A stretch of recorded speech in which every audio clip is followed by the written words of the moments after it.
Hair fall एक बहुत common problem है। घनापन कम हो रहा है, पार्टिंग धीरे धीरे वाइड होती जा रही है, पोनीटेल आपकी पतली होती जा रही है, हेयर लाइन रिसीड कर रही है, पीछे जा रही है और अगेन बाल हल्के हो रहे हैं। Hair fall is a very common problem. आजकल के टाइम में कोई ऐसा नहीं मिलेगा जिसके बाल ना झड़ रहे हों या फिर वो ये कंप्लेन ना कर रहा हो कि मेरे बाल नहीं झड़ रहे हैं।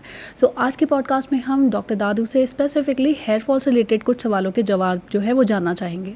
हाय डॉक्टर। सो स्पेसिफिकली मैं पूछना चाहूँगी कि हेयर फॉल जो है आजकल बहुत कॉमन होता जा रहा है, तो हेयर फॉल के बारे में आप हमें थोड़ा सा बताएंगे। हेयर फॉल एक बहुत कॉमन प्रॉब्लम है और अलग अलग तरह के हेयर फॉल होते हैं। तो जो हेयर फॉल आपको डिलीवरी के बाद हो रहा है, कोविड के बाद हो रहा है या डेंगू टाइफाइड के बाद हो रहा है, जी। कुछ सर्जरी के बाद हो रहा है, उसे हम टीलोजन एफ्लूवियम कहते हैं। वो स्ट्रेस रिलेटेड, जो बॉडी को अचानक से शॉक लगा है उसकी वजह से वो प्रॉपर न्यूट्रिएंट्स बालों तक नहीं पहुंच पाए, तो उसकी वजह से वो हेयर फॉल हो रहा है।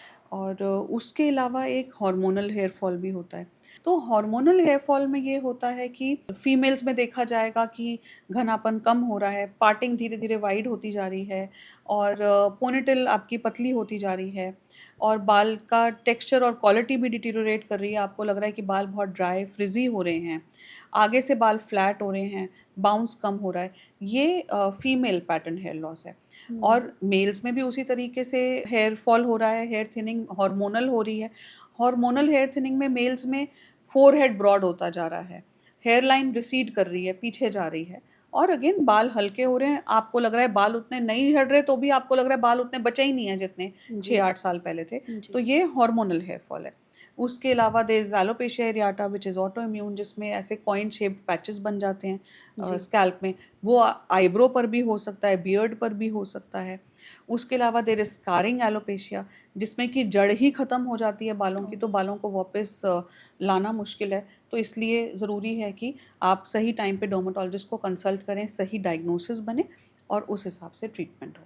जैसे आपने अभी फीमेल पैटर्न बॉल्डनेस के बारे में बताया डॉक्टर, मेल पैटर्न बॉल्डनेस के बारे में बहुत सारे मिथ हैं जिसके मेजरली सवाल मैं आपसे जानना चाहूँगी। या स्मोकिंग करने से क्या कुछ स्पेसिफिक होता है कि हेयर फॉल बढ़ जाता है या कुछ? तो स्मोकिंग से हेयर फॉल डेफिनेटली बढ़ता है, हार्मोनल हेयर थिनिंग बढ़ती है, बॉल्डिंग बढ़ती है। और ऐसा इसलिए है, इसके बहुत सारे रीजंस हैं। जी। एक तो ये है कि स्मोकिंग से फ्री रेडिकल डैमेज बढ़ेगा, ऑक्सीडेटिव स्ट्रेस बढ़ेगा, तो हेयर फॉलिकल डैमेज होगा, तो जाहिर है कि हेयर फॉल बढ़ेगा। दूसरा ये है कि स्मोकिंग की वजह से ब्लड सप्लाई, ब्लड वेसल्स मिनिएचराइज हो जाती हैं, ब्लड सप्लाई कम हो जाएगी बालों में, न्यूट्रिएंट्स नहीं पहुंच रहे बालों तक, उस वजह से हेयर फॉल होगा।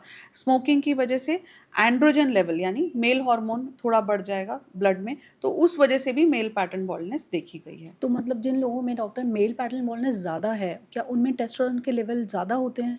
नहीं, तो मेल पैटर्न बॉल्डनेस में ये होता है कि टेस्टोस्टेरोन डीएचटी में कन्वर्ट हो रहा है एक एंजाइम की वजह से, जिसे हम 5 अल्फा रिडक्टेज कहते हैं। और ये डीएचटी जब बालों पे लग रहा है तो फिर उससे हेयर थिनिंग हो रही है। जी। तो जिनमें मेल पैटर्न बॉल्डनेस ज़्यादा है उनमें ज़रूरी नहीं है कि टेस्टोस्टेरोन लेवल ज़्यादा हो, उनमें 5 अल्फा रिडक्टेज एंजाइम की लेवल भी ज़्यादा हो सकती है, या डीएचटी लेवल ज़्यादा हो सकता है, या उनमें वो रिसेप्टर ज़्यादा हो सकता है जिस पे डीएचटी अटैक कर रहा है। तो ये बहुत सारे अलग अलग तरीक़ों की वजह से ये मेल पैटर्न बॉल्डनेस हो रही है। और इसमें सबसे ज़्यादा कॉमन जो रीज़न है वो है जेनेटिक्स की। अगर फैमिली हिस्ट्री है मेल पैटर्न बॉल्डनेस की, तो ये सब कुछ ऑलरेडी, ये एंजाइम ज़्यादा है या जी। इसका ये रिसेप्टर्स ज़्यादा हैं, जेनेटिकली कोई प्रीडिस्पोज्ड है, तो ज़्यादा चांसेस हैं कि हेयर थिनिंग होगी। डॉक्टर जैसे आपने बताया कि जेनेटिक्स का रोल है, तो या काफ़ी लोगों में देखा जाता है जैसे उनके फादर के जो बाल झड़ने शुरू हुए थे 40s में, 45 में या 50s में झड़े, लेकिन आजकल के जो बच्चे हैं उनके बाल जल्दी झड़ रहे हैं। या तो तो ये भी बहुत ही कॉमनली देखा गया है कि आजकल 20s में वो हेयर जी, थिनिंग हो रही है बिल्कुल। जो एक्चुअली 40-45 में फादर के झड़े, पर अब जी। 20s में वो हेयर थिनिंग देखी जा रही है। इसके बहुत सारे फैक्टर्स हैं, कुछ तो जेनेटिक प्रीडिस्पोजिशन हो गया, बल्कि काफ़ी बार लोग बोलते हैं कि फादर के बाल तो अभी तक ठीक हैं, जी, बिल्कुल। लेकिन फिर भी ये हो रहा है। क्यों? क्योंकि इसमें बहुत सारे और फैक्टर्स, जैसे स्ट्रेस लेवल्स आपका, नींद पूरी नहीं हो रही, स्मोकिंग से बहुत तेज़ी से कम उम्र में बाल झड़ रहे हैं, कोविड से बहुत ज़्यादा बाल झड़ रहे हैं, vitamin deficiency, nutritional hair fall बहुत हो रहा है, हार्ड वाटर है वहाँ पे जहाँ पे आप रह रहे हैं। तो इतने सारे और फैक्टर्स हैं कि जिनकी वजह से जो फादर के अगर 45 में झड़े, वो आपके अभी 20-25 साल की उम्र में ही झड़ना शुरू हो गए। सो यंग जनरेशन के साथ मैम एक प्रॉब्लम बहुत आ रही है कि वे प्रोटीन मतलब एक कॉमन मिथ है कि वे प्रोटीन खाने से या लेने से बाल झड़ रहे हैं, कुछ ऐसा कुछ रिलेशन? नहीं, वे प्रोटीन का डायरेक्ट रिलेशन हेयर फॉल से, हार्मोनल हेयर थिनिंग से बिल्कुल भी नहीं है। जी। तो इसमें लेकिन ऐसा है कि अगर आपके वे प्रोटीन में, क्योंकि साथ में आप क्रिएटिन ले रहे हैं, साथ में आपके वे प्रोटीन में डीएचए, कुछ ऐसे अमाइनो एसिड्स हैं, वे प्रोटीन के साथ में उसमें एनाबॉलिक स्टेरॉइड्स हैं, जी। या आप अलग से टेस्टोस्टेरोन ले रहे हैं, तो आपका हेयर फॉल डेफिनेटली बढ़ेगा वे प्रोटीन लेने से। लेकिन डायरेक्टली वे प्रोटीन का रिलेशन नहीं है। लेकिन ये है कि क्योंकि वे प्रोटीन जब कंज्यूम कर रहे हैं, अल्टीमेटली हम लोग मसल मास बढ़ाने के लिए सब कुछ कर रहे हैं, तो उसमें थोड़ा टेस्टोस्टेरोन लेवल इनडायरेक्टली बढ़ता है। तो जब टेस्टोस्टेरोन लेवल बढ़ेगा तो ऑब्वियसली जो टेस्टोस्टेरोन रिलेटेड हेयर फॉल है, जो मेल पैटर्न बॉल्डनेस है, वो भी बढ़ेगी। सो यंगस्टर्स को मैम काफ़ी ज़्यादा मतलब मिथ रहता है और थोड़ा डर भी रहता है कि मैस्टरबेशन करने से भी बाल झड़ते हैं। हाँ, तो सो इज़ इट? मैस्टरबेशन ये भी एक मिथ है। जी। इसका ये बिल्कुल भी, इसमें कोई साइंटिफिक एविडेंस नहीं है। ओके। और जो मिथ है वो ये कि मैस्टरबेशन से जो सीमेन लॉस हो रहा है, तो सीमेन में बहुत ज़्यादा प्रोटीन है जो एक्चुअली यूटिलाइज होता हेयर की डेंसिटी बढ़ाने में। लेकिन ये बिल्कुल सिर्फ एक मिथ है और इसका कोई डायरेक्ट कोरिलेशन हेयर फॉल से नहीं है। मैम आजकल मार्केट में मिनॉक्सिडिल के नाम से एक मेडिसिन मतलब बहुत कॉमनली अवेलेबल है, सब लोग ले रहे हैं, कुछ लोग अपने आप शुरू कर देते हैं लेना, तो क्या ये ठीक है या किसी डॉक्टर से मिलना चाहिए? इसके बारे में थोड़ा बताएं। हाँ, तो मिनॉक्सिडिल लोशन अवेलेबल है जो जी। लगाने से डेंसिटी बढ़ेगी, और मिनॉक्सिडिल डेफिनेटली बहुत ज़्यादा हेल्पफुल है। और लेकिन शुरुआत में मिनॉक्सिडिल लगाने से जो बाल शेडिंग फेज़ में हैं वो झड़ेंगे, ओके। और उसके बाद नए बाल आएंगे। जी। तो मिनॉक्सिडिल आप खुद से ना यूज़ करें, एक बार डर्माटोलॉजिस्ट से मिलें, और जब वो प्रिस्क्राइब करें तभी यूज़ करें। अलग अलग परसेंटेजेस में अवेलेबल है, अलग अलग फॉर्मूलेशंस में अवेलेबल है। जेल फॉर्मूलेशन है, लोशन है, alcohol based, alcohol free formulations available हैं। आजकल मिनॉक्सिडिल ऐसे भी अवेलेबल है जो आपके पेप्टाइड्स के साथ, प्रोकैपिल के साथ, एमिनेक्सिल के साथ अवेलेबल है, और फिनास्ट्राइड के साथ भी मिनॉक्सिडिल अवेलेबल है। तो एक बार आप कंसल्ट करें, अपना स्कैल्प एग्जामिन करवाएं, आप सही कैंडिडेट हैं मिनॉक्सिडिल के। ऐसा मैं इसलिए कह रही हूँ क्योंकि शुरुआत में बाल झड़ते हैं, तो जी। वो आपके लिए और डिप्रेसिंग हो जाएगा कि हमने मिनॉक्सिडिल लगाना शुरू करा और हेयर फॉल और हो गया। तो शुरुआत में ऐसा हो सकता है कि आपके डॉक्टर आपको peptide based hair serums prescribe करें, जी। जैसे प्रोकैपिल, रिडेंसिल, एनागेन, कैराविस। ये पेप्टाइड बेस्ड मॉलिक्यूल्स पहले लोशंस लगा लें, हेयर फॉलिकल स्ट्रेंथन हो जाए, हेयर फॉल थोड़ा रुक जाए, उसके बाद आप मिनॉक्सिडिल पे जा सकते हैं। मैम ओरल मिनॉक्सिडिल के बारे में क्या बताना हाँ, तो चाहेंगे? ओरल मिनॉक्सिडिल भी अब अवेलेबल है, बहुत पॉपुलर जी। होती जा रही है। उसके रिजल्ट्स टॉपिकल मिनॉक्सिडिल से ज़्यादा सुपीरियर हैं, और अच्छी बात ये है कि प्रैक्टिकल ज़्यादा है। जो लोग बार बार मिनॉक्सिडिल रोज़ लगा नहीं सकते, जी। तो टैबलेट खाने से ही रिजल्ट आ रहा है। लेकिन आपकी स्कैल्प की असेसमेंट हो और डॉक्टर की सुपरविजन में ही मिनॉक्सिडिल टैबलेट लें। वो आपके कुछ टेस्ट भी करवाएंगे मिनॉक्सिडिल टैबलेट देने से पहले। और याद रखें कि वो जो शेडिंग फेज़ है जी। जो मिनॉक्सिडिल में है, वो शेडिंग फेज़ टैबलेट में भी रहेगा। तो इनिशियली थोड़े बाल झड़ेंगे और फिर नई ग्रोथ आएगी। डॉक्टर आपने बताया मिनॉक्सिडिल जो है फिनेस्ट्राइड के साथ में अवेलेबल है, तो हाँ। Finasteride is a very common medicine जो कि अवेलेबल है, मैंने पढ़ा है कि एफडीए अप्रूव्ड है, लेकिन फिर भी इसके बहुत सारे मिसकंसेप्शन और रूमर्स हैं कि इसके बहुत सारे साइड इफ़ेक्ट्स हैं, उसके Yes, बारे में हाँ। हमें प्लीज़ बताएं। हाँ, सो फिनास्ट्राइड के साइड इफ़ेक्ट्स से लोग काफ़ी बार मना कर देते हैं, बट आप सब कुछ एक बार समझ के फिर if you are the right candidate for finasteride तो ज़रूर लेना चाहिए। इसके रिजल्ट्स बहुत अच्छे हैं, जैसा कि मैंने बताया था शुरुआत में कि testosterone is getting converted into DHT जी। Because of the enzyme 5 alpha reductase. तो फिनास्ट्राइड ये 5 अल्फा रिडक्टेज एंजाइम को ब्लॉक करता है।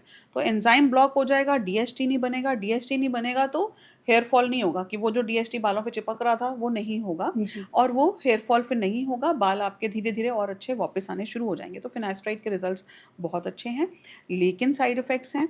उसमें भी स्टडीज शो करती हैं कि 97% लोगों में कोई साइड इफ़ेक्ट्स नहीं है, 3% लोगों में सिर्फ साइड इफ़ेक्ट्स हैं, वो भी काफ़ी हद तक रिवर्सेबल हैं। कुछ भी साइड इफ़ेक्ट दिखे तो आप तुरंत वो छोड़ सकते हैं फिनास्ट्राइड, तो वो रिवर्स हो जाएंगे साइड इफ़ेक्ट्स।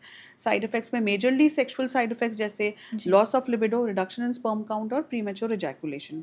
तो वो एक बार आप फिनास्ट्राइड छोड़ देंगे तो वो साइड इफ़ेक्ट्स रिवर्स हो जाएंगे, बट डेफिनेटली रिजल्ट्स काफ़ी अच्छे हैं फिनास्ट्राइड के। फिनास्ट्राइड भी मिनॉक्सिडिल के साथ तो अवेलेबल है ही, साथ ही फिनास्ट्राइड अलग से भी टॉपिकल फिनास्ट्राइड अवेलेबल है, और आप अपने डॉक्टर से डिस्कस करके उसकी डोजिंग को थोड़ा ऑल्टरनेट डे, ट्वाइस अ जी वीक कर सकते हैं, जी या पहले टॉपिकल फिनास्ट्राइड लोशन से शुरुआत कर सकते हैं और उसके बाद ओरल ट्राई कर सकते हैं। बट साइड इफ़ेक्ट्स जिनमें देखे गए हैं उनमें टॉपिकल फिनास्ट्राइड से भी साइड इफ़ेक्ट्स देखे गए हैं। डॉक्टर, इसके बाद अगर हम बात करें ट्रीटमेंट्स को लेकर के, तो जैसे हमने मिनॉक्सिडिल इसके बारे में बात किया, फिनेस्ट्राइड के बारे में बात किया, नेक्स्ट कॉन्सेप्ट आता है पीआरपी का। सभी लोग पीआरपी करा रहे हैं, तो पीआरपी के बारे में आप क्या बताना चाहेंगे डॉक्टर? हाँ, पीआरपी या प्लेटलेट रिच प्लाज्मा थेरेपी बहुत ज़्यादा पॉपुलर है। जी इसमें आपका ब्लड लेके और प्लेटलेट सेपरेट करके और प्लेटलेट्स को इंजेक्ट किया जाता है, लेकिन ये थोड़ा-सा अब प्रिमिटिव होता जा रहा है। अब पीआरपी से बेटर भी तरीके अवेलेबल हैं, जैसे कि जीएफसी। जीएफसी में ये पीआरपी से एक लेवल सुपीरियर है, क्योंकि इसमें आपका ब्लड लेके प्लेटलेट सेपरेट करके और प्लेटलेट में से ग्रोथ फैक्टर्स एक्सट्रैक्ट करके ओके फिर ग्रोथ फैक्टर्स को इंजेक्ट किया जाता है, और जिसे हम जीएफसी या ग्रोथ फैक्टर कॉन्सेंट्रेट इस ट्रीटमेंट को बोलते हैं। रिजल्ट्स क्योंकि डायरेक्टली ग्रोथ फैक्टर्स इंजेक्ट हो रहे हैं तो results are definitely superior than PRP. फिर जीएफसी के बाद आता है QR678। इसके रिजल्ट्स जीएफसी से भी ज़्यादा सुपीरियर हैं, और इसमें growth factors, stem cells, hair boosters, इनके ये पेप्टाइड्स और इनके कॉकटेल्स होते हैं। इसमें आपका ब्लड भी लेने की ज़रूरत नहीं है, इसके इंजेक्शंस भी बहुत सुपरफिशियल हैं, तो ऑलमोस्ट एक पेनलेस ट्रीटमेंट है, और रिजल्ट्स डेफिनेटली QR678 के पीआरपी और जीएफसी से ज़्यादा सुपीरियर हैं। फिर आजकल जो एक लेटेस्ट चीज़ आई है वो है एक्सोसोम। तो एक्सोसोम इन सबसे ज़्यादा सुपीरियर है। इसमें भी अगेन आपका ब्लड लेने की ज़रूरत नहीं है, ये स्टेम सेल्स हैं, तो ये बहुत आसानी से बहुत जल्दी आपके स्कैल्प के हेयर फॉलिकल्स पे काम करते हैं, बहुत जल्दी डेंसिटी बढ़ाएंगे। अच्छी बात ये है कि ब्लड भी नहीं लेना, काइंड ऑफ पेनलेस है, इंजेक्शंस भी नहीं लगेंगे, डर्मा पेन से ही हो जाता है, जी और जितने सेशंस आपको पीआरपी के लगेंगे उससे बहुत कम सेशंस आपके एक्सोसोम्स के लग के ही आपका रिजल्ट आ जाएगा। तो डॉक्टर, जैसे आपने हमें सारी ट्रीटमेंट के बारे में बताया, तो मैं बस ये जानना चाहती थी, क्या ये मेल और फीमेल दोनों में किया जा सकता है? यस, ये ट्रीटमेंट्स बहुत अच्छे हैं किसी भी तरह के हेयर फॉल में। अगर आपको टीलोजन एफ्लूवियम है, अगर आपको हार्मोनल हेयर थिनिंग है, मेल पैटर्न बॉल्डनेस है, फीमेल पैटर्न हेयर लॉस है, कुछ भी है, उसमें ये ट्रीटमेंट्स काम करेंगे। तो हर तरह के और हर जेंडर में ये यूज़ किए जा सकते हैं। Thank you so much for the information doctor. हमने आज के पॉडकास्ट में अपने सारे सवालों के जवाब देने की कोशिश की है। अगर इसके अलावा आपके कोई और भी सवाल हैं तो प्लीज़ हमें कमेंट सेक्शन में ज़रूर लिखें। I hope the video was informative. Skin और हेयर के ऐसे और इन्फॉर्मेटिव कंटेंट के लिए आप हमें यूट्यूब और इंस्टाग्राम पे भी फॉलो कर सकते हैं। हमारा यूट्यूब और इंस्टाग्राम हैंडल है दादू मेडिकल सेंटर और DMC trichology. Thanks for watching.